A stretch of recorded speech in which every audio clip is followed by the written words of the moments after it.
Hello money guys पुणी थोड़ा आप स्वागत जन बुलबुल ब्लॉग चैलेंज आज हूँ डे 214 तो अभी बर्तमान गाइस मैंने पूरा गाधी पाती पूरा रेडी होगी मैंने 3टारू से मो मामू पुरा समस्त मामू माई उठिकी से गाधी पाती रेडी होते मोर लास्ट था मुझे गाधी पाती पूरा रेडी होगी एवं बर्तमान बाहरी पड़लु तो आम बर्तमान आसीजु कार पालटा खुचेबू टिकी रखू गाड़ी बाहर करके जीवु तो ये बर्तमान बाहरी पड़लु मुझे ये डायरेक्ट वीडियो बनूँ मैंने गला बेलू से बननी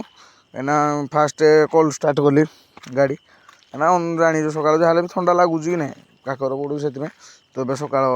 पाईगला बेले लगे सका होगा तो ये बर्तमान आम कड़े मैंने मधुरपुर ना कड़े पार हो सारूँ आम जाऊँ एक्चुअली भुवनेश्वर तो ये आम कटक पाखापाखि आसीलु तो देखो इे केमती मैंने कुहुड़ी फुहुड़ी मानने एपर्यंत भी अच्छी इे थंडा छाड़ी कुहुड़ी पूरा हेवी प्रकार हो फॉर इंडिकेटर देकी जाऊँ समस्त गाड़ी से तो ये बर्तमान आम पहुँची आसलु एटा कड़े माने माने भुवनेश्वर एंट्री कर पाखापाखि हाँ पाखापाखि हो गलुनी ए खरा आसलानी भारी एबे टी आराम लगुच कहीं तो यहाँ हूँ आमर जो महानदी ब्रिज ना हाँ महानदी ब्रिज ना कौन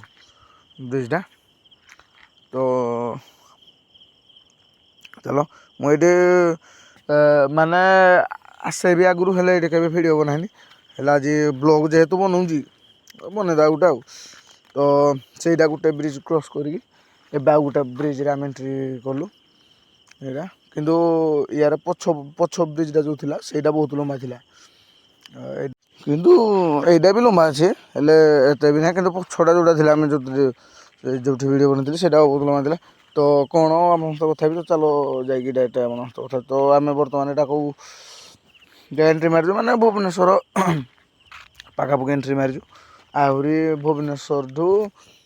किसी बाट जीवु तो ये देख भुवनेश्वर बर्तमान पहुँच जाइए भुवनेश्वर ट्राफिक देख माने एमती ट्राफिक भाई कहनी ये मिनिमम 20 मिनिट भाया आम ये पूरा ठिया हो गोटे जगार जस्ट माने 200 मीटर भाया आकू जाइन भी 100 मीटर भाया तो सही भाई गुड़ एमती खोली है कहनी क्लोज धरी धरिकी ब्रेक धरी धरिकी तो ये बर्तमान से ट्राफिक रू बाहर की बर्तमान बाहर पड़ू आम जो जाऊँ ये तो चलो डायरेक्ट जाकि आप कथा तो बर्तमान आम पहुँची जाइए ये तो ये कार पार्किंग कर देकी ये टिकेट काटिकी माने कार बर्तमान जाऊँ आम आसीजु एक्चुअली जो देखो श्री घोराल बालुंकेश्वर देवायन माने मंदिर पुरी पाखापाखि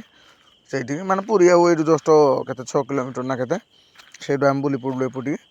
तो ये बर्तमान मंदिर आस कौन जो मानसिंगा थी ना कौन मामू से पाली ये आसीजु तो ये देख के बहुत लोक रस माने हेवी मान लाइन भाई कहनी बहुत लाइन अच्छा लाइन रे लोक तो चलो मु मंदिर भर आड़े जाकि जदि हे जो भिडियो फिडियो आलाउ थी ताले मुझे भिडियो बनैबी तो बर्तमान मंदिर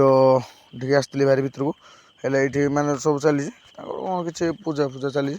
मंदिर भर तो मंदिर भर जापारे देखिपारे तो सही किसी भिडियो जी भिडियो बन पारे आसिक मुझे बसी गाड़ी भर को पलि डायरेक्ट खाइनी सका डायरेक्ट 4टार उठिकी मैंने बाहरी बुराक आसला बेलू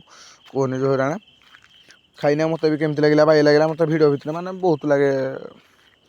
माने सतता मुंड फुंड बिंधे मुंड भी बुलाए झाड़ फाड़ बाहर मोर सतता केमती गोटे लगे बेस गहली से गहली रुहे मामू हरका से दर्शन फर्शन कर गाधे गुधाकी मंदिर में कौन अच्छे स्नान करने तो से आसिक आम बर्तमान मामू हरका आसते भारी मुझे गाड़ी थी तो ये बर्तमान बाहर पड़लु रिटर्न तो ये जीवु यहाँ पुणी गोटे आम जो ब्रिज आसलु भारी तो ये जीवु आम जहाँ भुवनेश्वर पाखापाखि ना पिपिली पाखापाखि जाकि मामू माई हरका से अरुआ खाइबे ना से गोटे अरुआ होटेल खोजा पड़ो ढाबा इन होटेल जहाँ भी तो मिलले भल कथा न मिलला कौन करा तो सहीठू तो आम खाई खुआ देलु पुतुलु चुंगुलु हरका मैं चुंगुलु शो पड़ा पुतुलु खाई खुआ देलु मामू हरका अरुआ मिललानी से खाई ना डायरेक्ट घरे गले खाइबे बोधे रोषे करके किसी बिस्कुट फिस्कुट खाई जुस फुस कौन पी फुआ देती तो बर्तमान सन्ध्या ही जाऊ जाऊ तो ये जो जंगल कहनी पूरा रेप्टेड जंगल तो कौन करवा ଏଇ ତ ଜୀବନ ଆଉ ଦୁଃଖମୟ ସଂସାର ଆଉ। ତ ବର୍ତ୍ତମାନ ମୁଁ ଘରକୁ ପହଞ୍ଚି ଯାଇଥିଲି ଆଉ ଏବେ ମାନେ ମାମୁଁ ମାଇଁଙ୍କୁ ଛାଡ଼ିକି ବର୍ତ୍ତମାନ ଯାଉଛି ଘରକୁ। କାହିଁକିନା ଆଜି ମୋ ଯେଉଁ ମାନବ ମୋର ପୁତ୍ର ଲାଗିବ ତା ପୁଅ ମାନେ ମୋ ନାତି ତାର ଆଜି 21, ସେଥିପାଇଁ ମୁଁ ଡାଇରେକ୍ଟ ଘରକୁ ଚାଲ ସମ୍ବଲପୁର ଯାଇକି ଆପଣଙ୍କ ସହ କଥା ହେଉଛି। ତ ଏବେ ବର୍ତ୍ତମାନ ସମ୍ବଲପୁର ପହଞ୍ଚି ଯାଇଛି। ଯିବା ନାମଫାମ ଟିକେ ଦେଖିବା ଆଜି 21ଟା ନା, ଯାହେଲେ ବି ଆଉ 21ଟା ମିସ୍ କରିବାକୁ ନାମଫାମ ହେଉଛି। ତ ଏଇଠି ଆମ ଗାଁ ପାଖରୁ ନାମ ଆସିଥିଲେ ତ ସେଇଠୁ ଦେଖିଦବା କି ଆସିକି ମୁଁ ଭୋଜି ଖାଇକି ସେଇଠୁ ଦେଖିଦବା କି ବର୍ତ୍ତମାନ ମୁଁ ମାନେ ଘରକୁ ପଳେଇଥିଲି। ଆଉ ବ୍ଲଗ୍ ବି ବନିନି। ତ ଗାଇସ୍ ବ୍ଲଗ୍ଟି କେମିତି ଲାଗିଲା ନିହାତି ଜଣାଇବେ। ତ ରହୁଛି, ସମସ୍ତେ କୁହ ଜୟ ଶ୍ରୀ।